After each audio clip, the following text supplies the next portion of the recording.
আর সত্য গ্রহণ করেছে। সত্য কথা বলার কারণে আমাদের হাদি ভাই তাকে নির্মমভাবে নির্যাতন করে দুনিয়া থেকে বিদায় করা হয়েছে, কি ঠিক কিনা? শুধু সত্য গ্রহণ করেছে। এই হাদিকে তোমরা মেরেছো।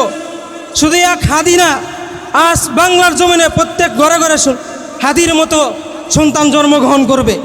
আবরারকে মেরেছো, কিন্তু আরও আবরারকে থামাইতে পারবে না, আরও শত শত আবরার হবে। আবু সাইদকে মেরেছো, এই আবু সাইদের মতো আরও অনেক শত শত আবু সাইদ হবে। তোমরা কি মনে করেছো আমরা মুসলমান? আমরা তো হযরত আলী রাদিয়াল্লাহু তাআলা আনহুর সৈনিক, হযরত ওমর রাদিয়াল্লাহু তাআলা আনহুর সৈনিক, খালিদ বিন ওয়ালিদ রাদিয়াল্লাহু তাআলা আনহুর সৈনিক। আমাদেরকে মৃত্যুর ভয় তোমরা দেখায়ও না, মৃত্যুর ভয় আমাদেরকে দেখায়ও না। মৃত্যুকে আমরা ভয় পাই না, আমরা ভয় পাই রব্বুল আলামিন মুহাম্মদুর রাসূলুল্লাহ সাল্লাল্লাহু আলাইহি ওয়াসাল্লামের সুন্নাতকে। আমরা এছাড়া কোরআন হাদিস ছাড়া অন্য কিছুকে ভয় পাই না, আল্লাহকে শুধু ভয় পাই, আমাদেরকে ভয় দেখায়ও না। সত্যায়ন টিভি, শুদ্ধতা ছড়াই প্রাণে প্রাণে। বিশ্বনবী বলেন মুহাম্মদুর রাসূলুল্লাহ সাল্লাল্লাহু আলাইহি ওয়াসাল্লাম, মান রাআ মিনকুম মুনকারান ফালিয়ুগাইয়ির বিয়াদিহি। তোমরা যদি কেউ অসৎ কাজ, অন্যায় কাজ যদি দেখতে পারো, তাহলে তোমাদের দায়িত্ব হলো সেই অন্যায় কাজকে তোমরা হাত দ্বারা প্রতিহত করবা। যদি হাত দ্বারা প্রতিহত করার শক্তি সামর্থ্য যদি তোমাদের না থাকে, তাহলে জবান দ্বারা ওই অন্যায়কে প্রতিহত করতে হবে। যদি জবান দ্বারা যদি না পারো, অন্যায় কাজ হচ্ছে, বিশ্বনবী বলেন, তাহলে অন্তর দ্বারা হলে ওই গুনাহকে, অন্যায়কে ঘৃণা করতে হবে। আর এই ঘৃণা যদি না করো, তাহলে তুমি মুমিনদের অন্তর্ভুক্ত হবে না। রাসূল বলেন, দুইটা কাজ যে না পারে, জবানেও বলতে পারলো না, হাত দিয়েও সে করতে পারলো না, সমর্থবান নাই, এরপরেও যদি ইমান, যদি সে ইমানদার যদি দাবি করে, তাহলে তার অন্তরে এতটুকু ঘৃণা রাখতে হবে যে এই কাজটা অন্যায়। রাসূল বলছেন, এই 3 নাম্বার কাজটা কি? ওয়াযালিকা আদাফুল ঈমান। সবচেয়ে ইমানদারের ভিতরে অনেক কোয়ালিটি আছে, সবচেয়ে নিম্ন কোয়ালিটির হলো যে মনে মনে শুধু ঘৃণা করবে।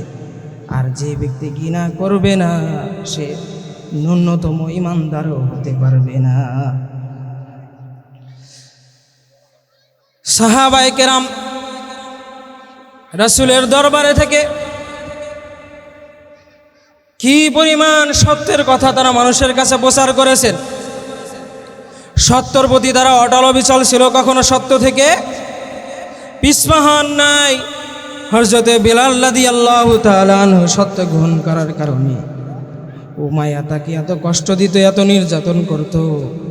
এরপরে বিলাল রাদিয়াল্লাহু তাআলা আনহু জবান থেকে আহাদ আহাদ বন্ধ করতে পারে নাই। সাইয়েদেনা বিলালকে মরুভূমির গরম বালুর ভিতরে বুকে পাথর চাপা দিয়ে উমাইয়া কষ্ট দিত। বিলাল রাদিয়াল্লাহু তাআলা জিহ্বাটা বের করে বাবলা গাছের কাঁটা দিয়ে এরপরে ধরে রাখতো, যাতে আহাদ আহাদ না বলতে পারে। এরপরেও বিলাল রাদিয়াল্লাহু তাআলা আনহু এত কষ্ট দেওয়ার পরে আহাদ আহাদ বন্ধ করতে পারে নাই। এটা ছিল সত্যর প্রতি তাদের কেমন ভালোবাসা। ঈমান এনেছিল, যত বাধা আসুক, যত নির্যাতন আসুক, জুলুম আসুক, ঈমান থেকে এক পাও পিছপা হব না। আজকে সত্য কথা যেই বলে, তারাই ষড়যন্ত্রকারীরা ষড়যন্ত্র করে কি করে না? এই বিলাল রাদিয়াল্লাহু তাআলা উমাইয়া কত কষ্ট দিয়েছেন, এরপরে ইসলাম ছাড়েন নাই, ঈমান ছাড়েন নাই। এই ইসলামের জন্য আমাদের বড় বড় আকাবির, আমাদের ধর্মের মাযহাবের ইমাম হাম্বল রাহমাতুল্লাহি আলাইহি এত কষ্ট দেওয়া হয়েছে, এরপরেও ঈমান থেকে একটু পিছপা হন নাই। এজন্য ঈমান থেকে পিছপা হওয়া যাবে না। প্রভু তুমি বলেছ রাসূল দেবে না, বলনি দেবে নি ওমর, বলনি দেবে নি হামজা তারি, খালিদ বিজয় সমর। প্রভু তুমি বলেছ রাসূল দেবে না, বলনি দেবেনি ওমর, বলনি দেবেনি হামজা তারি, খালিদে বিজয় সমর। এই জন্য আল্লাহ রাব্বুল আলামিন নবীর দরজা বন্ধ করে দিয়েছেন। কিন্তু আমাদের মধ্য থেকে হযরত ওমরের মতো হতে পারে কি পারে না? খালিদ বিন ওয়ালিদের মতো হতে পারে কি পারে না? আওয়াজ দিয়ে বলতে হবে। আল্লাহ রাব্বুল আলামিন চাইলে হামজার মতো হতে পারেন, আমাদের মধ্য থেকে হবে, কিন্তু নবী আসবে না, এটা ঠিক। কিন্তু সত্যের কথা বলার জন্য একজন আসবে কি আসবে না?